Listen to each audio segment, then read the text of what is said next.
कहानी की शुरुआत में हमें एयरपोर्ट दिखाया जाता है, जहां हम ब्रैड नाम के एक पायलट को देखते हैं। वो तेजी से जहाज की तरफ जा रहा होता है और साथ ही साथ वीडियो कॉल पर अपनी बेटी से बात भी कर रहा होता है। उसकी बेटी कहती है कि आज सुबह मैंने न्यूज देखी थी जिसमें बताया जा रहा था कि आप जिस एरिया में जा रहे हो वहां का मौसम बहुत ज्यादा खराब है, जिस वजह से और भी कई सारी फ्लाइट्स कैंसिल कर दी गई हैं। इसलिए आपको भी अपनी फ्लाइट कैंसिल करके घर वापस आना चाहिए। लेकिन ब्रैड मुस्कुराकर जवाब देता है कि मैं पहले भी कई बार ऐसे मौसम में सेफली जहाज उड़ा चुका हूँ, इसलिए तुम परेशान मत हो, मैं जल्द ही घर वापस आ जाऊंगा। ये सुनकर उसकी बेटी खुश हो जाती है और कॉल काट देती है। उसके बाद ब्रैड जहाज के केबिन में आकर को पायलट से मिलता है। को पायलट थोड़ा सा नर्वस था क्योंकि आज वो पहली बार फ्लाइट उड़ाने वाला था। तभी एक एयर होस्टेस आकर ब्रैड को बाहर बुलाती है, जहां एक पुलिस अफसर ब्रैड को बताता है कि इमरजेंसी की वजह से तुम्हें एक कातिल को अपने साथ ले जाना पड़ेगा, जिसका नाम टोनी है। टोनी एक बहुत ही ताकतवर और खतरनाक इंसान है जिस पर मर्डर का केस है और अब इसे जहाज के जरिए दूसरी कंट्री ले जाकर उम्र भर कैद के लिए जेल में डाला जाएगा। वो पुलिस अफसर ब्रैड से कहता है कि ये जिम्मेदारी हम तुम्हें इसलिए दे रहे हैं क्योंकि तुम एक काबिल और समझदार पायलट हो। ब्रैड मान जाता है और टोनी को सबसे लास्ट वाली सीट्स में बिठा देता है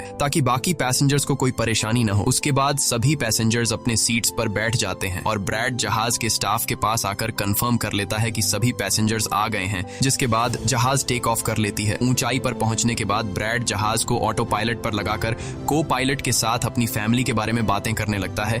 ब्रैड को पायलट को मोबाइल में अपनी बेटी की फोटो दिखाता है और कहता है कि मैं अपनी बेटी से बहुत प्यार करता हूं और हमारा इस दुनिया में एक दूसरे के अलावा और कोई भी नहीं है। दूसरी तरफ जहाज में बैठे पैसेंजर्स सफर को एंजॉय कर रहे होते हैं, लेकिन उन्हें पता नहीं था कि कुछ देर बाद उनके साथ बहुत ही बुरा होने वाला है। केबिन में बैठे दोनों पायलट्स भी खुश थे और जहाज भी नॉर्मल तरीके से फ्लाई कर रहा था, लेकिन तभी अचानक मौसम खराब हो गया और जहाज हल्के से झटके लेने लगा, जिस वजह से ब्रैड परेशान हो जाता है क्योंकि उसे कुछ ठीक नहीं लग रहा था। वो सभी मुसाफिरों को सीट बेल्ट बांधने के लिए अनाउंस करता है और रेडियो के जरिए वो कंट्रोल टावर से बात करने की कोशिश करता है, पर उसकी बात नहीं हो पाती क्योंकि मौसम खराब होने की वजह से यहाँ के सारे रेडियोस काम करना बंद कर देते हैं। तभी अचानक बिजली का तेज झटका प्लेन से आकर लगता है, जिस वजह से प्लेन जोर जोर से झटके लेने लगता है। ब्रैड पैसेंजर्स का हाल देखने के लिए केबिन से बाहर जाता है। पैसेंजर्स को देखकर ब्रैड को थोड़ा बहुत सुकून मिल जाता है क्योंकि सभी पैसेंजर्स सेफ थे, पर यहाँ अब धीरे धीरे लाइट बंद होती जा रही थी और तभी प्लेन को कई और झटके लगते हैं, जिससे ब्रैड का सिर सामने छत से टकराकर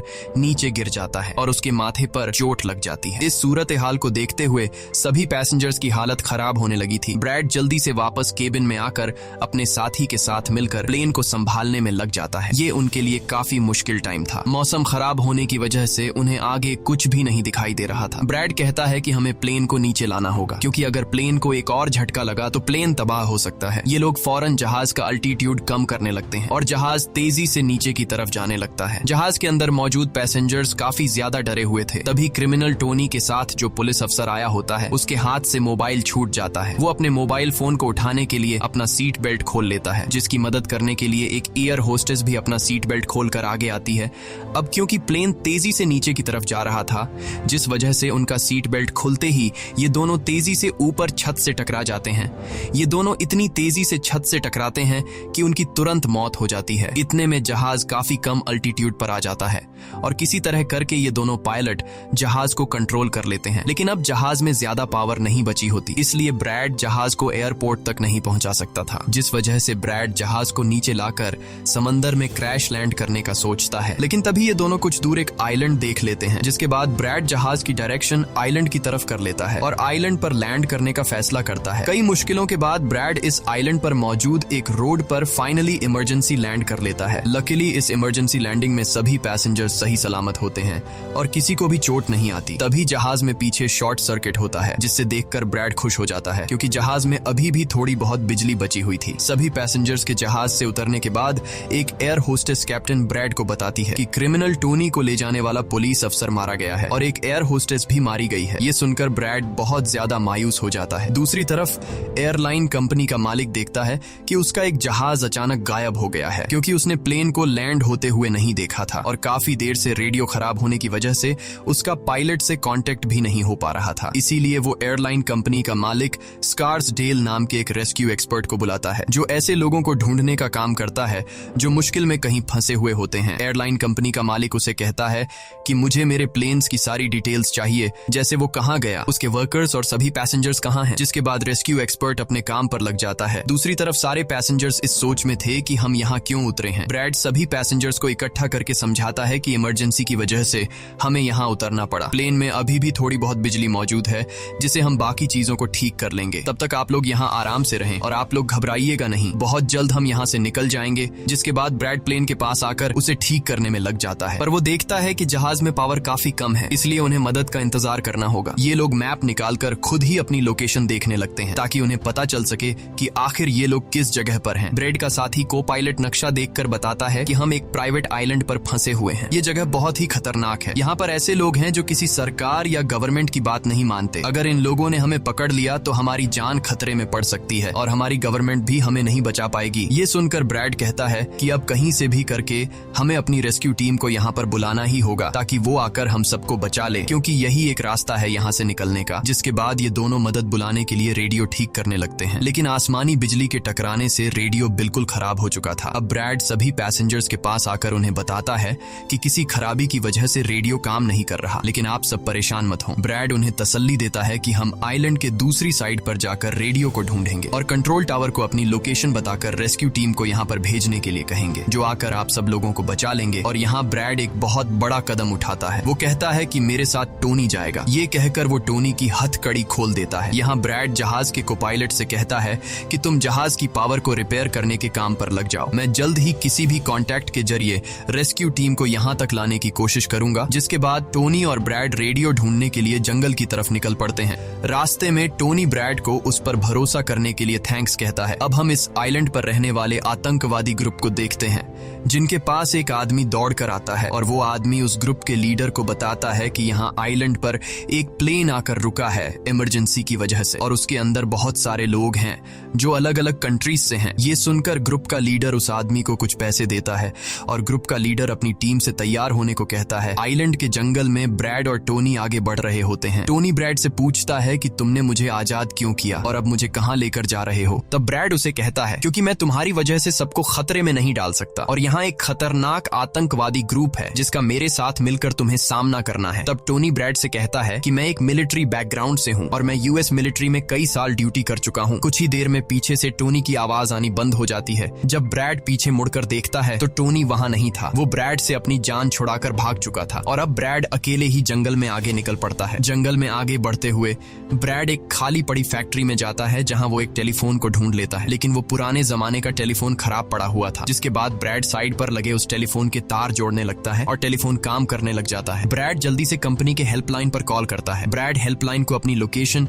और सब कुछ बता देता है, लेकिन लाइन में कोई गड़बड़ी होने की वजह से सामने वाले इंसान तक उसकी आवाज ठीक से नहीं पहुंच रही होती, जिस वजह से हेल्पलाइन वाले ब्रैड की कॉल काट लेते हैं। तब ब्रैड को एक आइडिया आता है। वो अपनी बेटी को कॉल करता है और उसे अपनी लोकेशन और बाकी सारी चीजें एक पेपर पर लिखकर उसके ऑफिस तक पहुंचाने को कहता है। तभी बातचीत के दौरान पीछे से एक आदमी आकर ब्रैड पर हमला कर देता है, लेकिन ब्रैड उसे काफी मुश्किल से काबू कर लेता है और उस आदमी को मार मार कर बेहोश कर देता है। तभी ब्रैड को महसूस होता है कि एक और आदमी इस कमरे में आ रहा है, इसीलिए जल्दी से वो छिप जाता है। पर वो आदमी कोई और नहीं बल्कि टोनी था, जिसने बहुत सारे गुंडों को मारकर उनके हथियार ले लिए थे। और वो ब्रैड को आवाज देता है कि डरो मत, बाहर निकलो। फिर जब ब्रैड सामने आता है तो टोनी ब्रैड को एक बंदूक पकड़ा देता है उसकी हिफाजत के लिए। उसके बाद ये दोनों जब फैक्ट्री के नीचे वाले फ्लोर में आते हैं तो यहाँ उन्हें एक कैमरा मिलता है, कैमरा की रिकॉर्डिंग और वहाँ पड़े पासपोर्ट से इन्हें पता चलता है कि इस आइलैंड पर रहने वाले आतंकवादी लोगों को किडनैप करके उनकी फैमिली से काफी बड़ी रकम की डिमांड करते हैं। और जब किडनैप किए हुए बंदे की फैमिली की तरफ से उन्हें पैसे मिल भी जाते हैं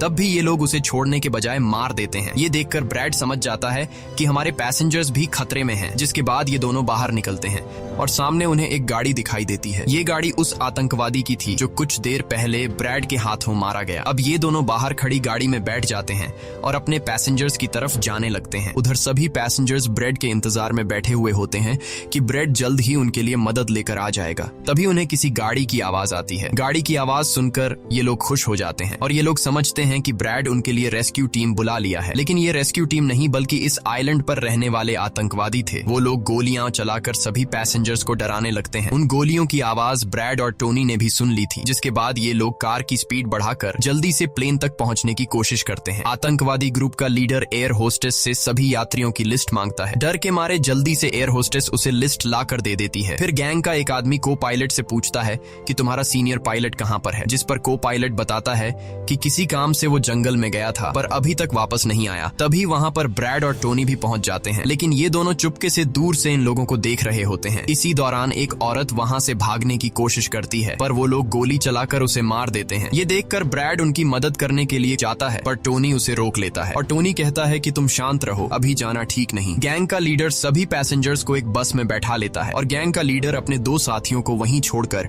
उनसे कहता है कि जाओ, जहाज के अंदर जो भी कीमती सामान है उसे ले आओ। जिसके बाद ये लोग सभी पैसेंजर्स को अपने अड्डे पर ले जाने लगते हैं।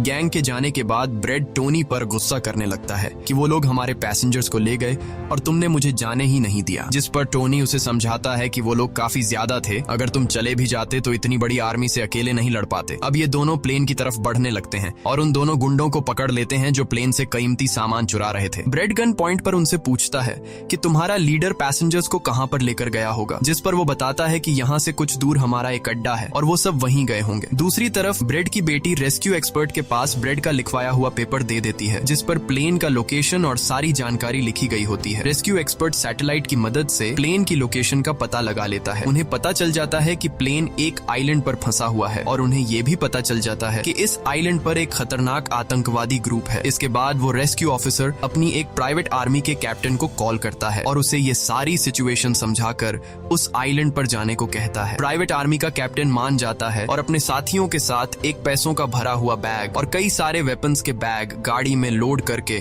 उस आइलैंड पर जाने के लिए रेडी हो जाते हैं। दूसरी तरफ ब्रेड देखता है कि उन आतंकवादियों के ले जाने से पहले जहाज के को पायलट ने जहाज का पावर सिस्टम रिपेयर कर लिया था और ब्रेड देखता है कि जहाज में पावर वापस आ गई है, जिसे देखकर वो बहुत खुश हो जाता है। अब ब्रेड आने वाले प्राइवेट आर्मी टीम के लिए अपनी यूनिफॉर्म पर एक मैसेज लिखकर छोड़ देता है और टोनी के साथ उस जगह पर निकल पड़ता है जहां गैंग वाले प्लेन के सभी पैसेंजर्स ले गए थे। जंगल के रास्ते से होते हुए ये दोनों उन आतंकवादियों के अड्डे पर पहुंच जाते हैं और ये दोनों गाड़ी से निकलकर चुपके से उस जगह में घुस जाते हैं जहां वो सारे गुंडे पैसेंजर्स को डराकर उनकी वीडियोस बना रहे थे ताकि ये वीडियोस इनकी फैमिली को भेजकर उनसे पैसे वसूल सकें। दूसरी तरफ रेस्क्यू एक्सपर्ट की तरफ से भेजी गई प्राइवेट टीम भी प्लेन के पास पहुंच जाती है पर उन्हें वहां जब कोई नहीं मिलता तो टीम का लीडर प्लेन के अंदर जाकर चेक करता है जहां उन्हें 2 लोगों की लाशें मिलती हैं। ये वो 2 लोग थे जिन्हें गैंग के लीडर ने प्लेन में से सारा कीमती सामान चुराने का कहा था, लेकिन ब्रेड ने उन दोनों को मार दिया। प्राइवेट टीम के कैप्टन को ब्रेड का छोड़ा हुआ मैसेज भी मिलता है जो उस आतंकवादी गैंग के अड्डे तक आने का रास्ता था। आतंकवादियों के अड्डे पर टोनी और ब्रेड चुपके से उन पर नजर रखे हुए थे और जैसे ही उन्हें मौका मिलता है ये दोनों चुपके से पीछे से आकर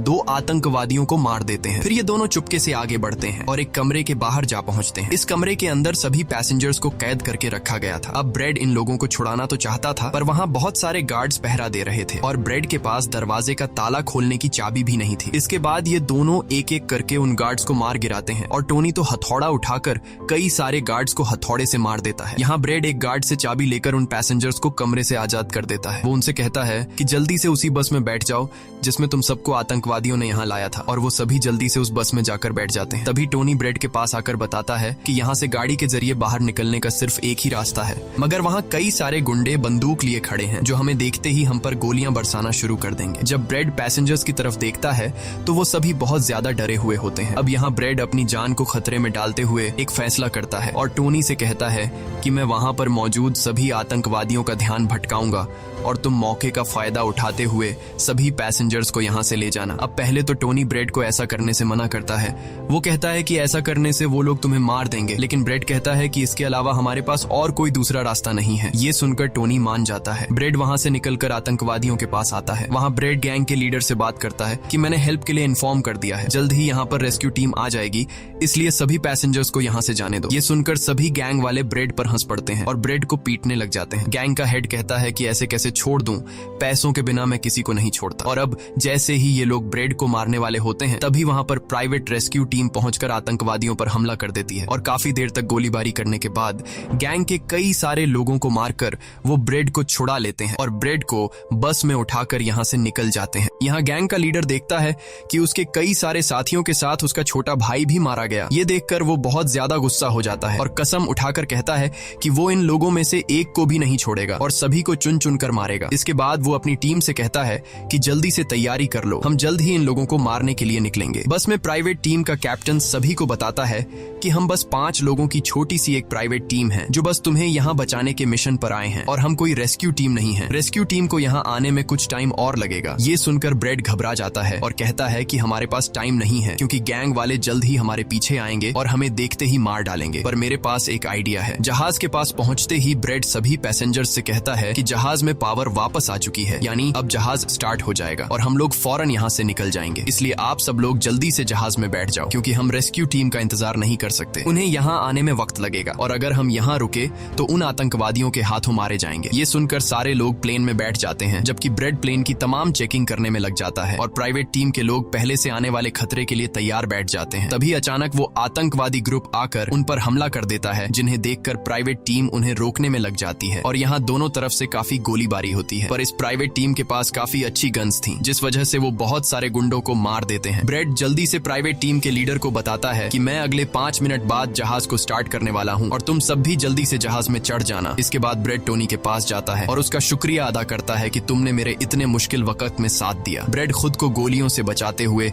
अंदर जहाज में आकर अपने केबिन में बैठ जाता है और अपने साथी को पायलट के साथ मिलकर प्लेन को स्टार्ट करने में लग जाता है। उधर टोनी के पास गोलियां खत्म हो जाती हैं और जब वो बुलेट्स ढूंढने के लिए प्राइवेट टीम का बैग चेक करता है तो उसे वहां पैसों से भरा हुआ एक बैग मिलता है। लेकिन इस वक्त टोनी पैसों को छोड़कर दूसरी बैग से गोलियां निकालकर दोबारा आतंकवादियों से लड़ने लगता है। यहाँ तब तक ब्रेड भी प्लेन को राइट साइड पर घुमा देता है। अब प्राइवेट टीम के सोल्जर्स भी एक एक करके जहाज में चढ़ने लगते हैं और टोनी उन्हें कवर फायर देता है। पावर आने की वजह से रेडियो भी काम करने लग जाता है। अब ब्रेड को प्लेन कंपनी का मालिक बताता है कि मैं तुम्हें कोई सुरक्षित जगह बता दूंगा जहां तुम जा सकते हो। अब सभी लोग जहाज में चढ़ जाते हैं पर टोनी नहीं चढ़ता। वो पैसों से भरा बैग लेकर वहां से भागने लगता है क्योंकि अगर वो इनके साथ प्लेन में वापस गया तो पुलिस वाले उसे फिर से पकड़कर जेल में डाल देंगे। गैंग का लीडर अपने साथियों को मरता हुआ देखकर गुस्से से पागल हो जाता है। वो प्लेन के सामने रॉकेट लॉन्चर लाकर उन्हें एक ही झटके में उड़ाने का सोचता है, लेकिन सही टाइम पर टोनी उसे देख लेता है। अब टोनी जल्दी से बंदूक उठाकर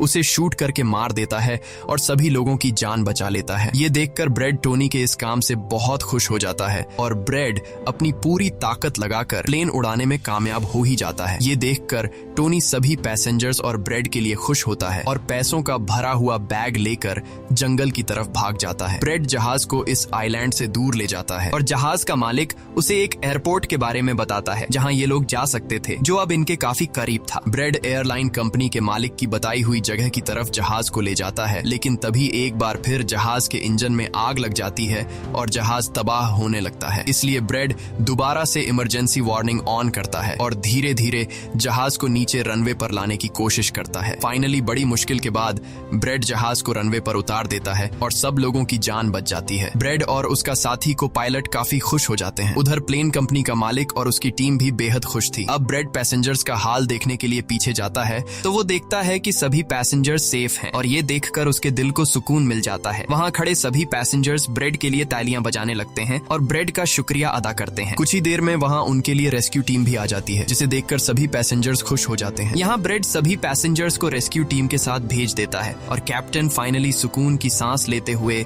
जहाज की सीढ़ियों पर बैठकर अपनी बेटी से कॉल पर बात करता है। इसी के साथ ये कहानी खत्म हो जाती है। अगर आपको वीडियो अच्छी लगी हो तो हमारे चैनल को सब्सक्राइब और वीडियो को लाइक जरूर कीजिएगा।